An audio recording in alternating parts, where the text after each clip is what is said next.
Hey, we're here today with our newest Arizona drag racing legend, Dean Carter. Dean is a stranger to very few people. Great experience in drag racing, comes from an awesome drag racing family. Lots of great heritage and passion what he does. And he's a very successful businessman as well. But we're going to talk about his love for drag racing and how it started. Welcome. Thank you. Thanks for having me. So when did you first have your first realization that you liked what your dad was doing for cars? You remember? I kind of grew up in it, so I was always drugged to the racetrack. We talked on the way here about going to Orange County when I was 2. So not that I remember that, but my mom remembers it because they were in Wyoming and we went to Orange County to go to Disneyland. So we were really going to a race. So we weren't going to Disneyland, we were going to a race. There's an alternative plan, right? We're camping in Wyoming and they leave to go to Disneyland, but we stop at Orange County. And I'm sure it was both your mom and your dad wanted to be there. One of them did. Oh, okay. For sure. We ended up at Disneyland, though. We did end up there, but I still don't remember. I just told the story. But fast forward that, probably, I drove the car in Winslow when I was 14 years old, and that put a bunch of turmoil. And then my brother drove it for a while, and then it was just one of these things that, as you get older in life, you find things to do. So instead of going to bars and going to do things like that, I got married, and we wanted to go race the car. So my dad kind of took a hiatus off, and I took the race car out. But the deal was whatever I won, I had to give it to him. I didn't understand at the time, but I had to give it to him because he says it doesn't run on free. So if I'm going to buy parts, I get the money. I can picture Ray saying that. Yeah. So it became a success thing because the deal was I didn't think about it. I'm going to win money, and a trophy and whatnot. So I started winning again, and and kind of up through the 80s. So before you get a great story, but I want to know about when you first started driving on the street. What was your first car?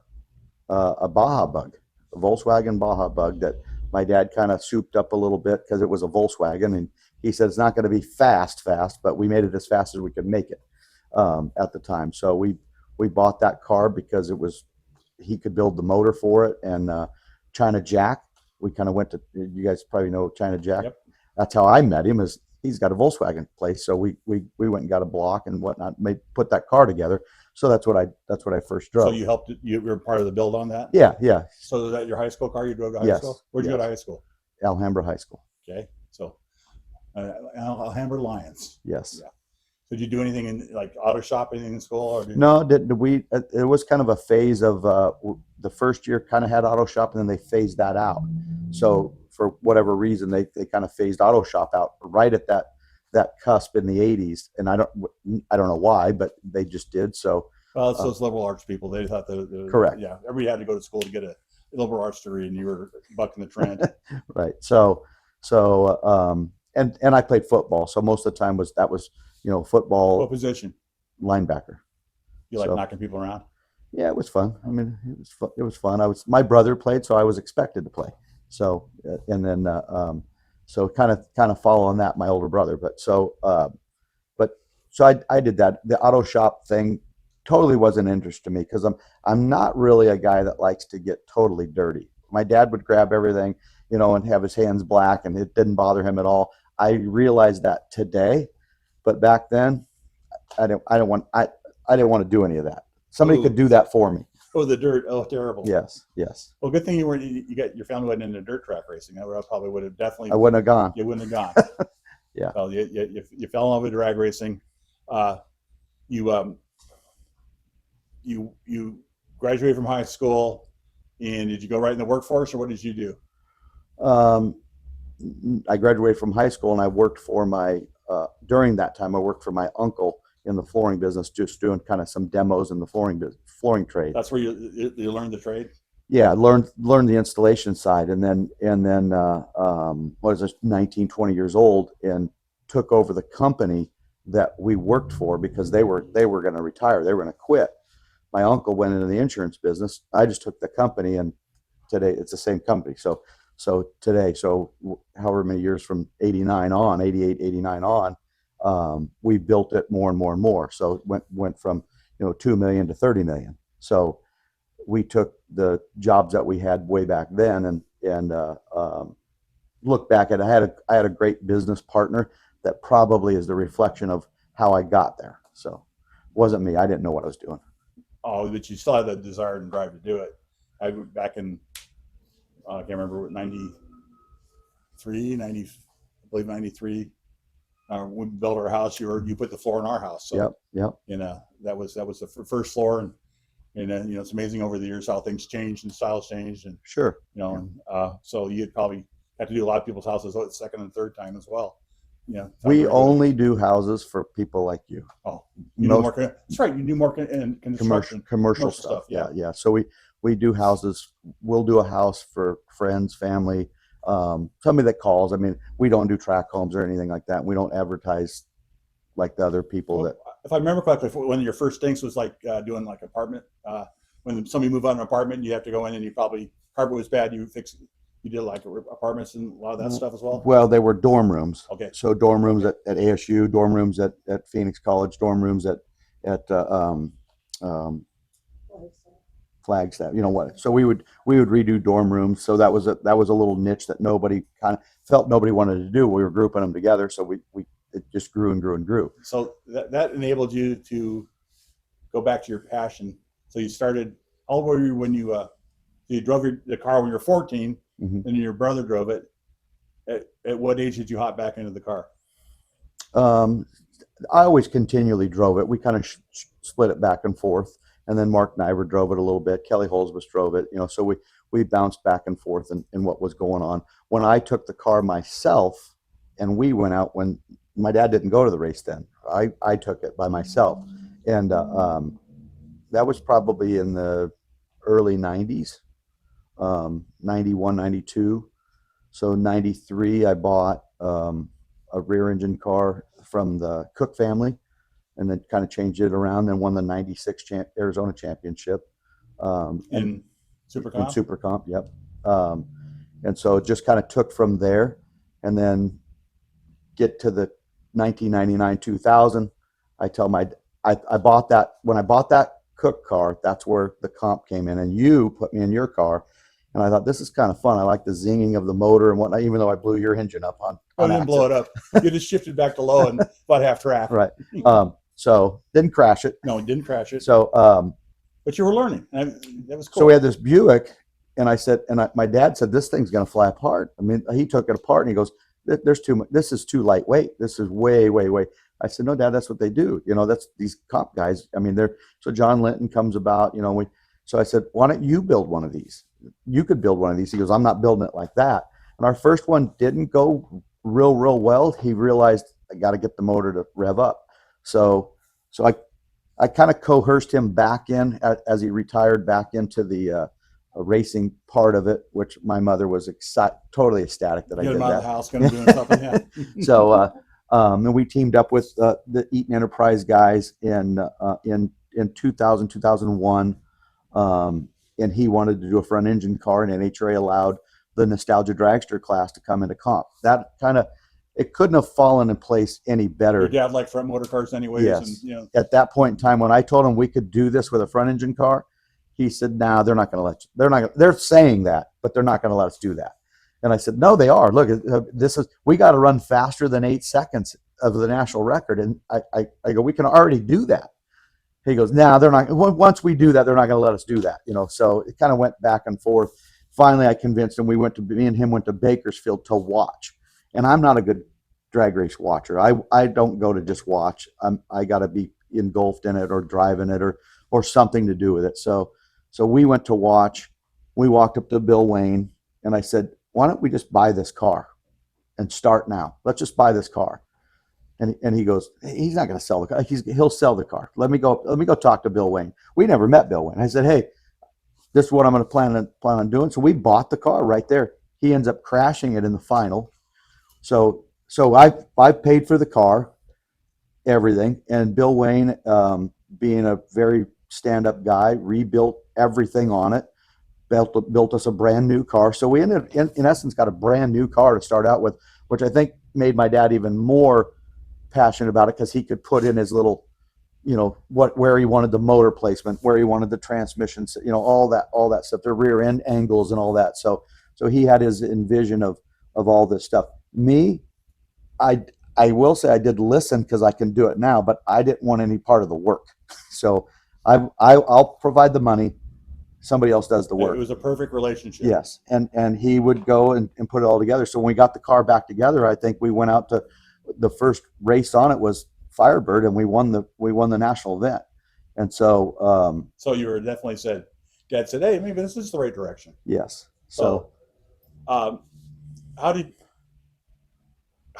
much under? I mean, how much on you basically you're one of the guys in the country that basically one of the main players in the the nostalgia drag your A and B nostalgia. Yes. Since you really started doing that, how many times have you held the national record? Oh, bunches of times. Yeah, probably 20. What was it? The first national record? Do you remember how quick that was? 752. And now you've gone. The index is 752. Right. so no, we've gone 675. Yeah. So we've taken the car from, I think our first car ran 729, 728. And then our goal was to get it in the sixes. And my dad said, it's not going to happen. It's never going to happen. The cars with blowers didn't go in the sixes.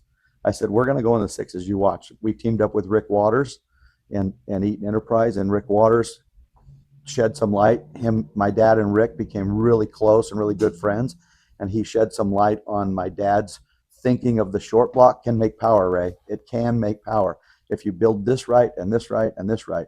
And before it was just the heads. The heads are all it. My dad would sit out there and he'd carve the heads out a little more and a little more and a little more. He did all the porting work initially on the heads himself.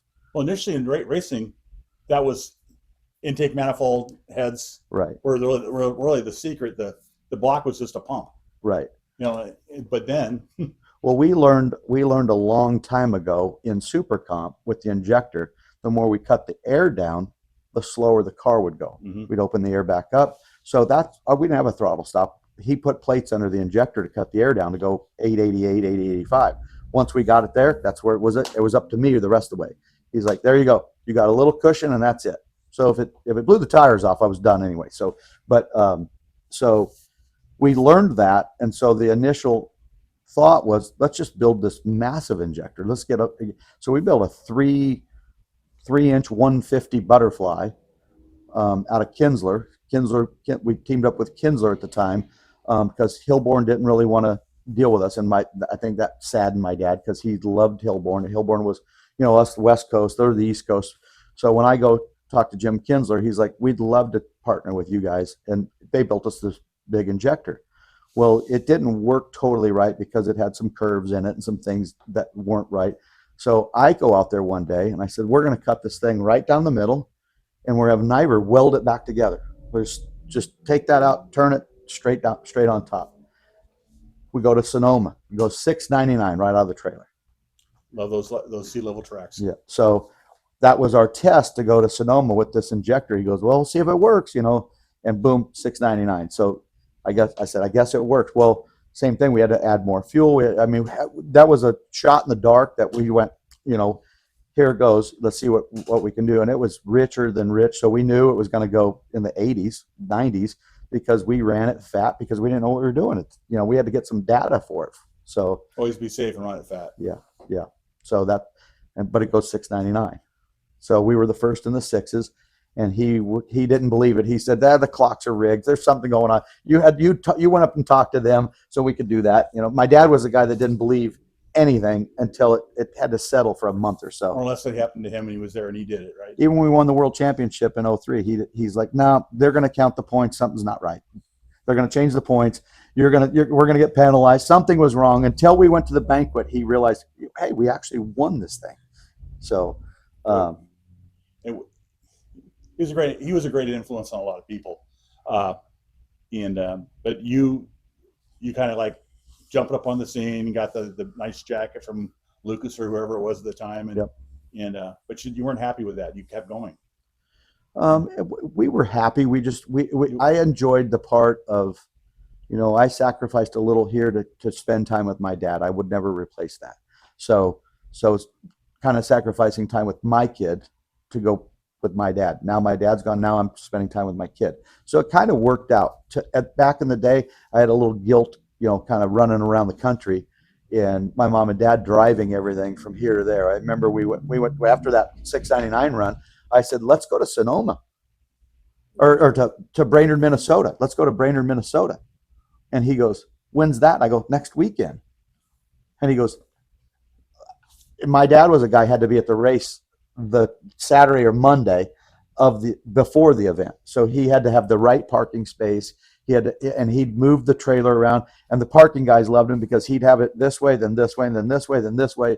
So he had to get this right spot. He wanted out of the sun. He wanted to face, He knew what he wanted. Exactly. So they knew when he got there, which was interesting because you stand in a stacking line. But he'd drive around there. They knew he'd go in there, and they let him do his thing, which I appreciate NHRA for that. They let him kind of do his thing because he needed all the room he could get to do that.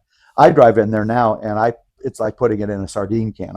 I come around the corner and the place is packed, and trying to park an 85-foot rig. So what does he do? He leaves Sonoma and heads to Brainerd. He goes, all right, we'll do it. So I think they drove day and night. Oh, day and night. So yeah, so I guess me and my mom flew in. You were the flying guy. So we were runner up in Sonoma. We go to Brainerd, and I just heard a lot about Brainerd and wanted to go kind of do that. Had some friends there, and do some more. Let's go somewhere we haven't been. We've been to all these West Coast tracks. We've been to Pomona a million times. Let's go somewhere else. So, but it's next weekend, So he gets there, fly in there, get in. We win the race. We get protested because some reason our engine is running faster than everybody else's. So we get protested, and they want to take the cylinder heads off. Little they know, it's an injector is what's doing it, the manifold. So the heads have been the same. And so he's arguing, well, I'm flying back Sunday. So my mom and dad are sitting there, and NHRA's there with some pennies and some coins measuring the valve angles and trying to figure out what's in these cylinder heads to make this car go faster. The injector's sitting right over here. And I said, he goes, go get on your plane and get out of here. I said, so we jump in the car, my crew guy and me, and we jump in the car, go back to the airport. And kid calls me. He says, they got pennies stacked up. They're trying to measure this. Little do they know, the injector's sitting right there, and they had no idea that this is what it really was. The manifold was the key to making the air get in the head, and the nozzle location. So kind of what the pro stockers knew all along. They make it go straight down to the no bends, no turns, and you can create torque with a bend and a turn, but that's not what we were trying to get at that point in time. So we weren't trying to get that, and it worked. So we win that. As we get protested, he's got the cylinder head off. There. I go sit on the plane. Who comes and sit next to me? Danny Grassi. I go, you were just protesting our heads. Where'd you come from? He goes, I had to get out of there too. Yeah. So he kind of left it. He goes, we just had to do it because the guy paid it. Well, they paid the $800. Well, we get $700 of the protests because we're legal. Danny was a great guy. We just lost him this year. Yes. But I think everybody that's raced out west and in Division 7, then nationally, has great stories about Danny. They're a great guy. Yeah. He was. And he loved the sportsman. Right. He was all pro sportsman.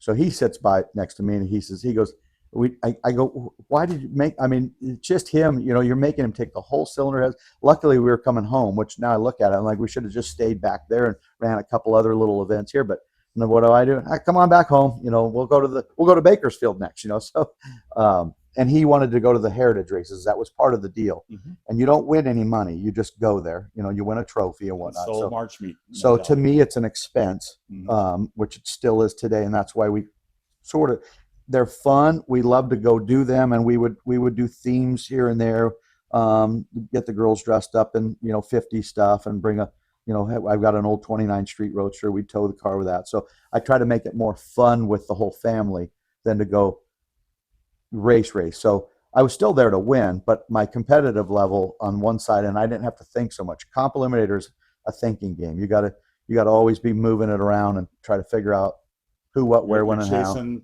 thousands. Who's the guy that you're probably going to meet, when and where, and how, what are they going to do, So as of late, I just I go to win the race. With my dad, I better not hit the index. The big thing is do not hit the index. Yeah, you try not to. Now you try not Yeah. to, but if you have to, you have to. You know what? I lived that from 8 flat on. So hitting it is win the race, enjoy your life, keep going. You know, there will be other ones. So you won your first championship, Mhm. and then you repeated, right? Yes. You know, and so all of a sudden you felt you guys were on a roll. Yeah, and we were number 2, I think, the third year, number 2 or 3, the fourth. You know, so and we've been in the top 10, and then when he passed away, we kind of I moved the racing stuff aside a little bit and didn't go to as many. Because then you have to get your hands dirty.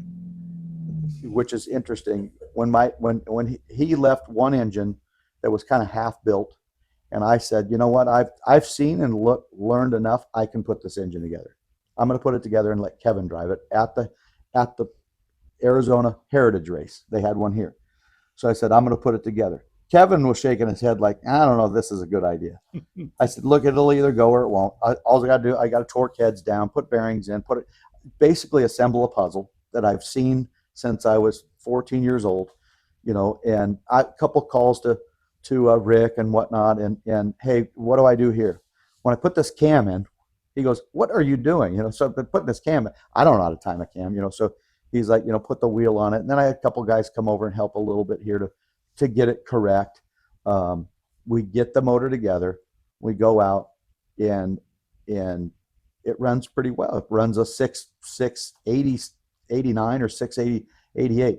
Parks at the time runs a 683. I'm happy that it ran 680 anything, or even in the sixes.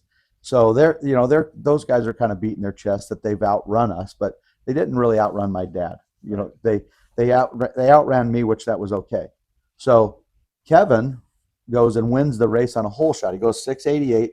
Scott goes 683, and Kevin wins the event. We get home, the motor won't turn over. It is blown up. So somehow it made that entire event. So I get the oil pan off, and every bearing is stuck to the crank, and the rods are ready to fly out of it. It didn't break, but it will not. I'm like, you know what? I'm going to do the maintenance that I've watched and learned. So I go to turn the motor over, and you know it just won't turn over. So that was my one engine build, and my last that I kind of assembled and did it. But I did it out of that. You know, we're going to go to this heritage race, and Kevin won it on a hole shot, so that it kind of made it a really good special feeling for that. When did Kevin get his license? Was he licensing or prior to that, or? So Kevin got his license when he turned 16. We had the Super Comp car still, the one that Tom and I had, and so Kevin drove that. We took him at, I think 16 and a half. We took him to Vegas, and we went to 3:00 in the morning. We're in the semifinals, and I'm like, hey, this kid, you know, we bought him a junior dragster, so he had a little bit of experience, but so he just gets out there and, you know, it's kind of going round by round by round. And he wasn't a wheel racer at all. We were kind of tuning the car to go 890, 891. Cut a light, cut a light and run it to the finish line. So he knew nothing about looking over, doing anything. So there's some merit to doing that way, you know, but when you get down into some of those guys that are real experienced, they pull you in, pull you out, you know. But, you know, I think at that time it went 893 on that run later. So you learn those things later in the night. The track goes away a little bit. You need a little more power. Or it can get better. Could. Yeah. Usually in Vegas, the wind picks up and Dusk gets dirty. And so just things you learn going down the line. So Kevin's involved. You're feeling good because now he's coming along with you and he's doing well. Yes. He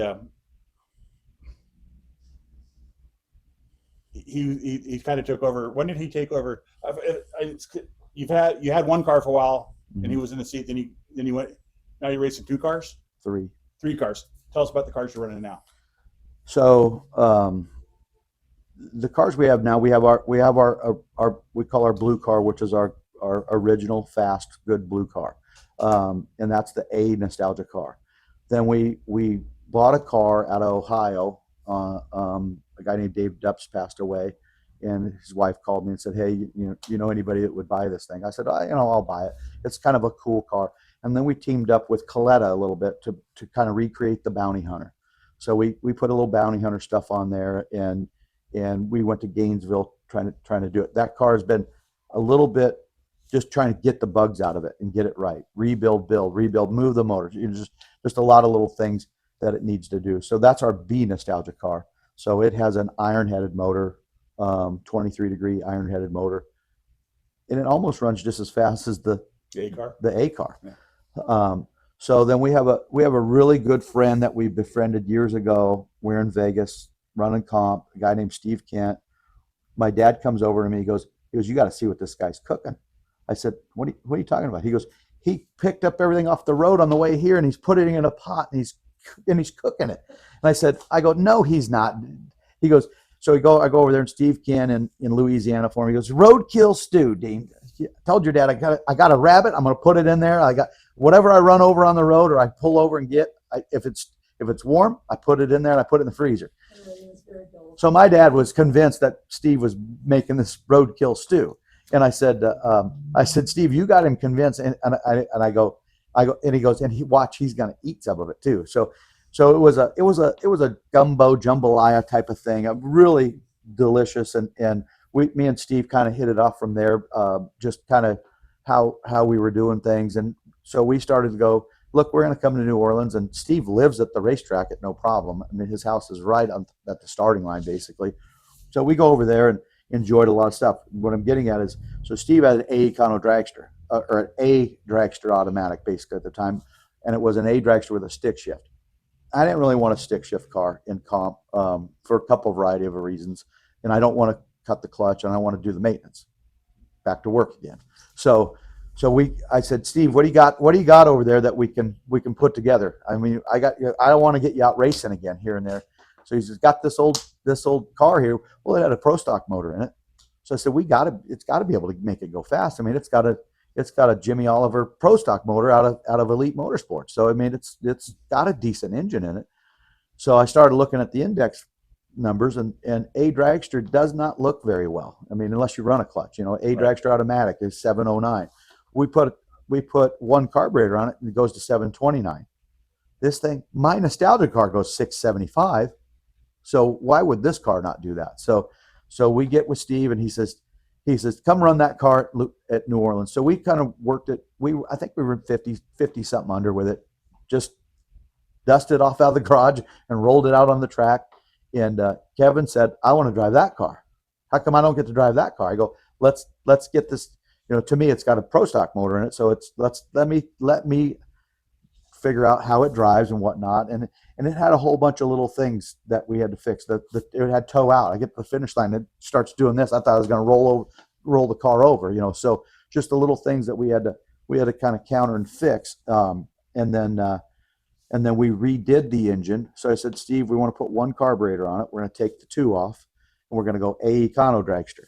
Now, Carl Foltz with CFE was partners in a kind of a team with Lingenfelter that he worked really close with Lingenfelter. Mm-hmm. So I called Carl Foltz. I go, hey, you interested to team up with a guy that doesn't know what he's doing? And he goes, let's do it. So he built me a single top manifold and a really cool carburetor. All of a sudden, this thing's lightning fast. So Kevin said, now you can drive it. So he goes to Vegas and wins the race. Once again, jumps in a car that he hasn't really driven and wins the Vegas race. So with you and Kevin, now you've had an opportunity to race each other a couple of times. Yeah. Who's the better driver? It varies. It's a variable. What's the record? I'm probably ahead of him, but for a reason. Okay. Because you always took the better car. Sometimes. It just depends.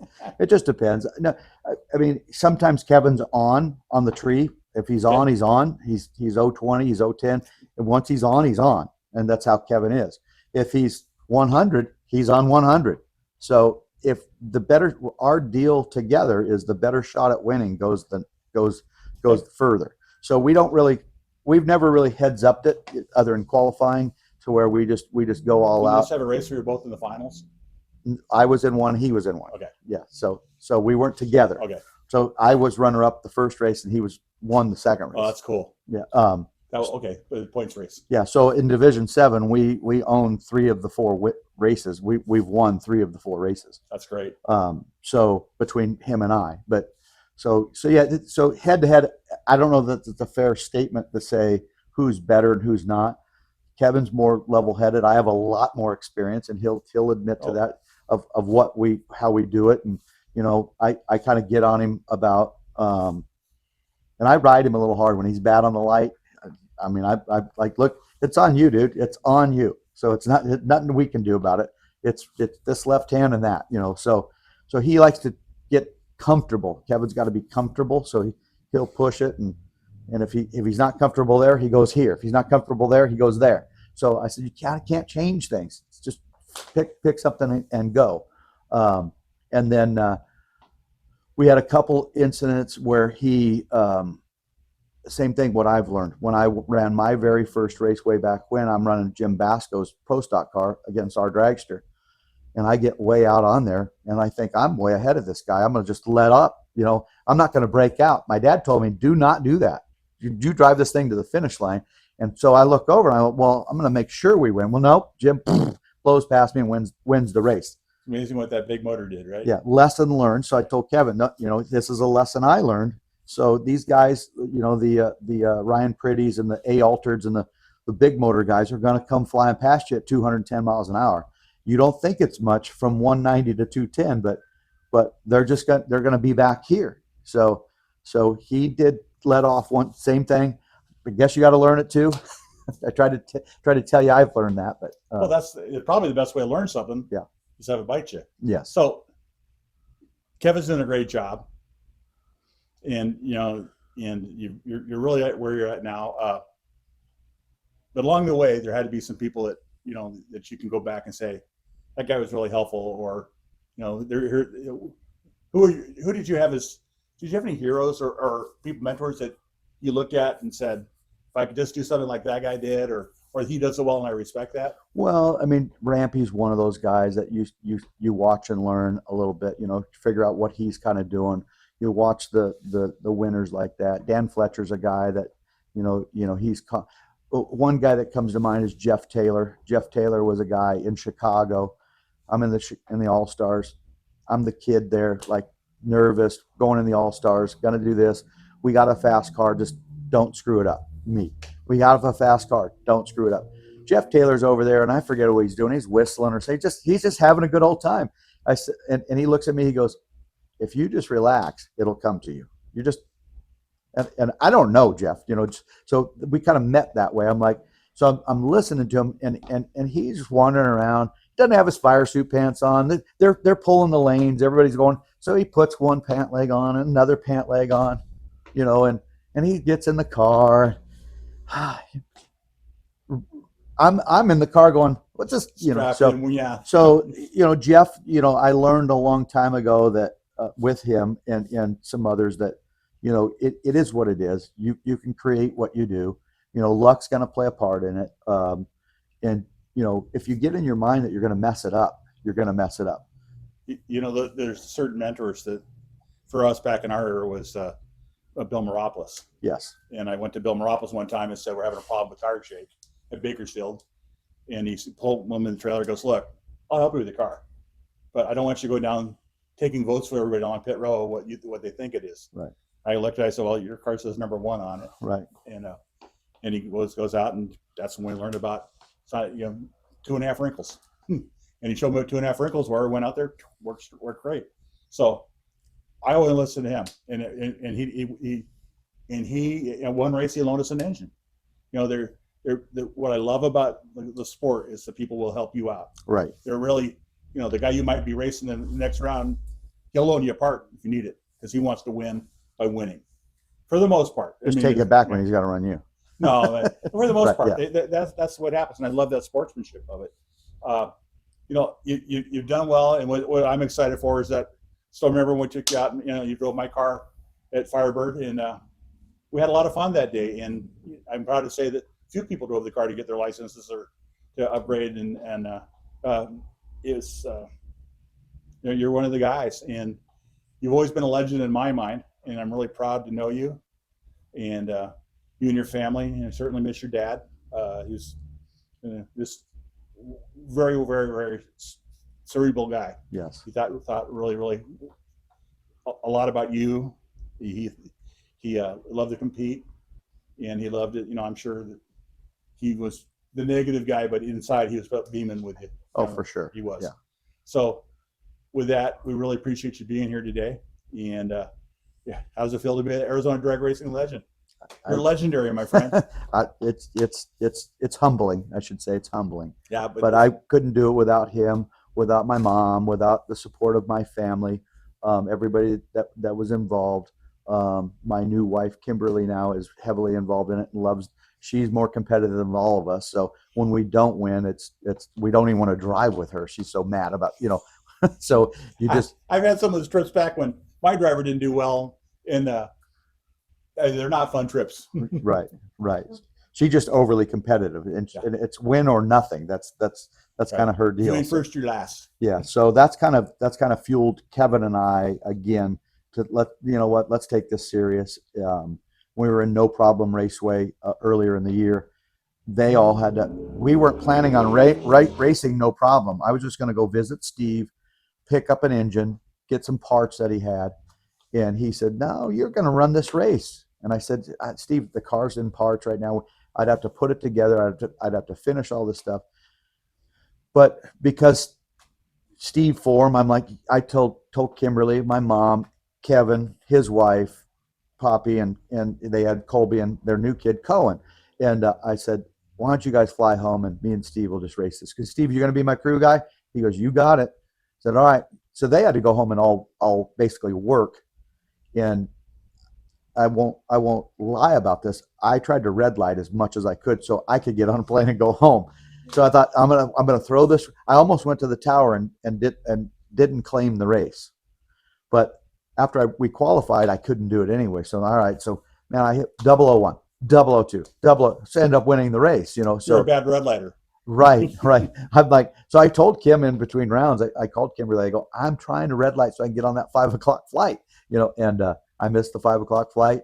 End up the next morning. So it's a nice problem to have. Well, when you don't think about it and you're not worried, so that was a good initial lesson that I missed, that I had a long time ago. That just go do what you do, and what happens, and just hit it.